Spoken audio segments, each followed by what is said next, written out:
Eu me chamo Joana Célia dos Passos, sou professora no Centro de Educação da Universidade Federal de Santa Catarina. Minha formação na graduação é em Pedagogia, no início dos anos 80, quando a pedagogia ainda se organizava a partir de habilitações, né, específicas, com mestrado em Educação e doutorado também em Educação pela Universidade Federal de Santa Catarina, e pesquiso relações raciais na sociedade brasileira, principalmente vinculada às políticas de ações afirmativas na educação, pensando história e cultura brasileira africana e as ações afirmativas como ingresso no ensino superior e na pós-graduação. Como estudante de graduação, eu fiz a minha graduação em pedagogia toda numa instituição privada. No início dos anos 80, a possibilidade de alguém como eu, a oitava filha de uma família grande, numerosa, então, cursar o ensino superior, era por meio de um programa que havia à época chamado Crédito Educativo. Eu consegui bolsa, então, do crédito educativo, que pagava todas as minhas mensalidades, e após formada, a gente deveria pagar aquele financiamento que foi feito pelo governo federal, então.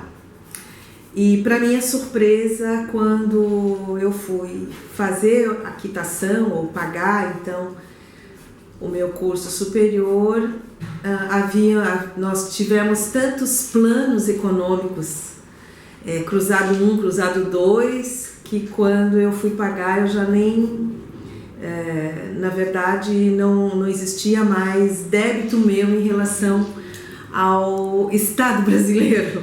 E isso é uma coisa que me chama muita atenção e eu comento sempre isso com os estudantes e comento qual foi a forma com que eu consigo entrar no ensino superior, né? Porque de outro modo eu não conseguiria, porque eu morava numa região no norte, no Planalto Norte de Santa Catarina, uma cidadezinha chamada Itaiópolis, onde não havia nenhuma possibilidade de pensar o ingresso na universidade federal, né? Pública federal.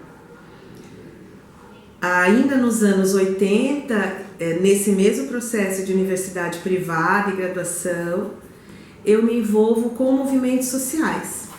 Veja, início da reabertura política, pós-ditadura, e eu me envolvo com o Sindicato dos Trabalhadores em Educação. À época nós criamos, né, o SINT, nos anos 80, quando foi permitido que os trabalhadores e trabalhadoras pudessem se sindicalizar, não é? Que até então era proibido. Então, sou uma das fundadoras do SINT, quando nós realizamos o primeiro congresso do sindicato na cidade de Joinville, que foi onde eu cursei, então, a minha graduação. Final dos anos 80, então eu passo a ter uma militância, nesse processo dos anos 80, uma militância no movimento sindical e nos movimentos populares e movimento partidário.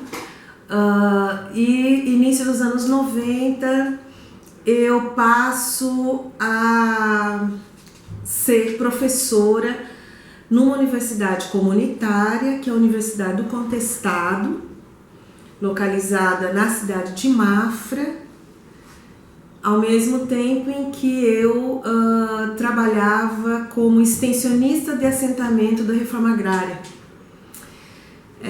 Então eu posso dizer que o meu vínculo com os movimentos vem dos anos 80, pós-ditadura, então, e que até hoje eu costumo me apresentar como uma professora engajada, uma pesquisadora engajada, porque eu pesquiso sobre movimento negro, a participação da população negra na sociedade brasileira e na educação de modo geral, né? Na UFSC eu estou há 6 anos. Depois da Universidade do Contestado, eu fui professora na Unisul por alguns anos, na graduação e na pós-graduação.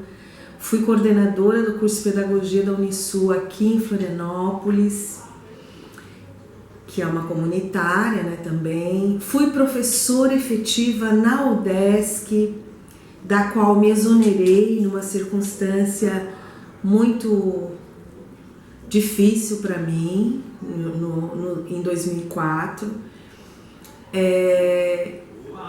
E disso fui, então, construir a minha vida no doutorado. Atuei no Ministério da Educação, na primeira gestão do governo Lula. Trabalhei na educação do campo, contribuindo com a formulação de políticas para a educação do campo, mas também participava da formulação de políticas para a população negra de um modo mais amplo.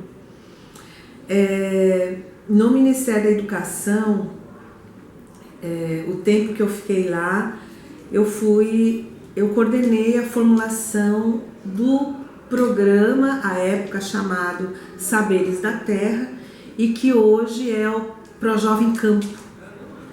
Tá? E isso me deixa muito contente, porque eu acho que o fato de eu ter uma vinculação com movimentos sociais me faz também estar naquele lugar por algum tempo, pensando política para o Brasil, e não somente para um lugar específico ou para um grupo muito específico. Tá?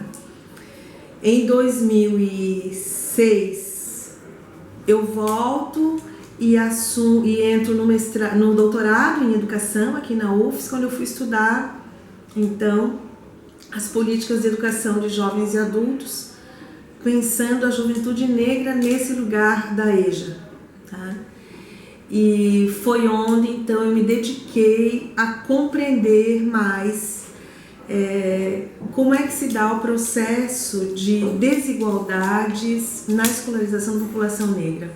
Então, compreender como que as desigualdades raciais vão sendo construídas por dentro do Estado brasileiro é algo muito importante para compreender as desigualdades de modo mais amplo na sociedade brasileira, principalmente as desigualdades sociais, né? Como que o racismo impede, e o racismo produzido pelo Estado impediu e impede as pessoas, a população negra, de acessar a escolaridade. Então esse foi meu foco no doutorado. Após o doutorado, eu venho realizando pesquisas sobre as ações afirmativas no ensino superior e tenho como foco a Universidade Federal de Santa Catarina. Então eu tenho acompanhado desde a formulação, participei em certa medida da formulação da política de ações afirmativas aqui e venho pesquisando desde então, quer seja por meio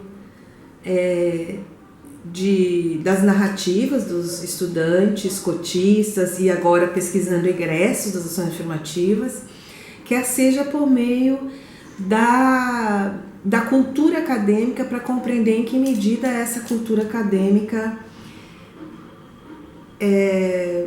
valida ou então contribui para a permanência dos estudantes negros e indígenas dentro da Universidade Federal. Tá? Nós temos as ações afirmativas, na minha leitura, é a maior política de inclusão que nós temos na história do ensino superior brasileiro. E é por isso também os ataques às universidades nesse tempo. Eu não tenho dúvida que a expansão que nós vivemos do ensino superior pelo Reúne e pelas ações afirmativas de ingresso e permanência mobilizam os contrários, mobilizam a elite econômica, a elite financeira, a elite política e de direita no Brasil para cometer os ataques que estamos vivendo, né?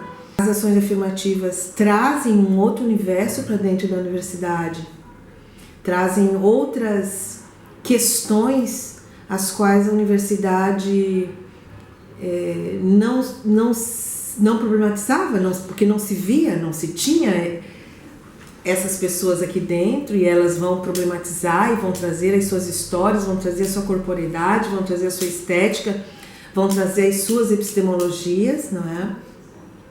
E a universidade passa obrigatoriamente a ter que se olhar e se rever. Então é muito recente que a universidade se abre para um público que não é o público historicamente desejado que estivesse aqui, e ao se abrir vai precisar conviver e aprender com esse público. Então a universidade, eu sempre gosto de dizer que eu defendo sim a universidade pública, mas eu preciso sempre dizer qual é a universidade pública que eu defendo, né?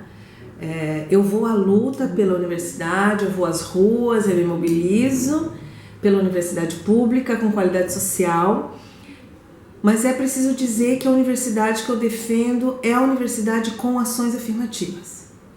É uma universidade que permita que os conhecimentos produzidos fora dela aqui entrem, dialoguem e sejam estimulados, porque a gente também produz conhecimento fora dela, né? Os movimentos sociais me dizem isso o tempo todo.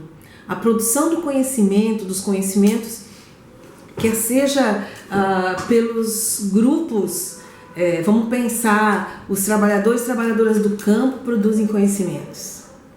Os trabalhadores operários produzem conhecimento. Os indígenas produzem fora daqui. Os quilombolas produzem fora daqui. Então, a universidade que eu defendo é essa que dialoga com esses conhecimentos. E não a universidade que pensa que ela mesma se basta, né? Ou que ela precise ser o lugar único e exclusivo para a legitimação desses conhecimentos produzidos fora dela. Se inscreva, acione o sininho e seja mais um amigo da educação, lutador da educação e participante do EducaRiz.